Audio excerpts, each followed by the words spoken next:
Hi, I'm Arizona divorce and family law attorney Kyle Scoresby. This video is going to be about divorce mediation.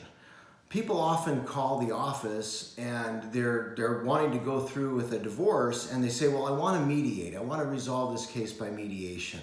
So sometimes they think that means just settlement. There are a lot of ways to settle a case. Mediation is one of the settlement tools that can be used to try to resolve a case without going to court.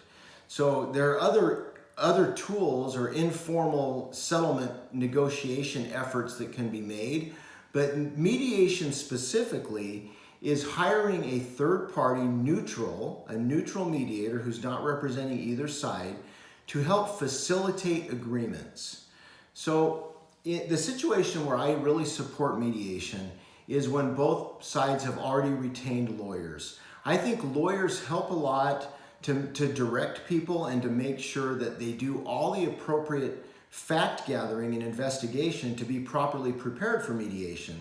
As an example, if you don't know what your assets are, you don't know how much you have, you don't know what your debts are, you don't know what your spouse earns, you're not prepared to go to mediation. So you shouldn't just be rushing into a mediator before hiring lawyers and as a first step. The first step is get lawyers involved, get the case going, do all the factual investigation on assets and incomes, and then let's get a mediator involved to help us try to settle the case.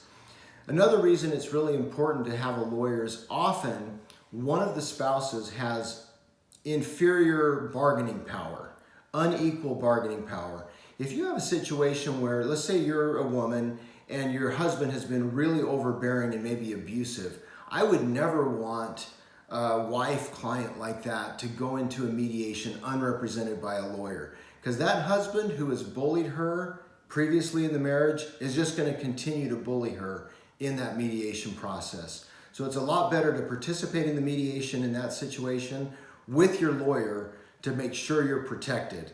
The mediator sometimes thinks it's a victory just to get any agreement. We want to make sure our client gets a fair agreement in the mediation process. I really favor mediation. If you get a good mediator involved and you've done all the right investigation, it's a very high chance you'll succeed, and you'll save a lot of money on lawyers' fees if you go with the mediation route. So if you think you're a candidate for divorce mediation, we are definitely fans of that in our office, and we'd be happy to pursue that with you as part of your divorce case.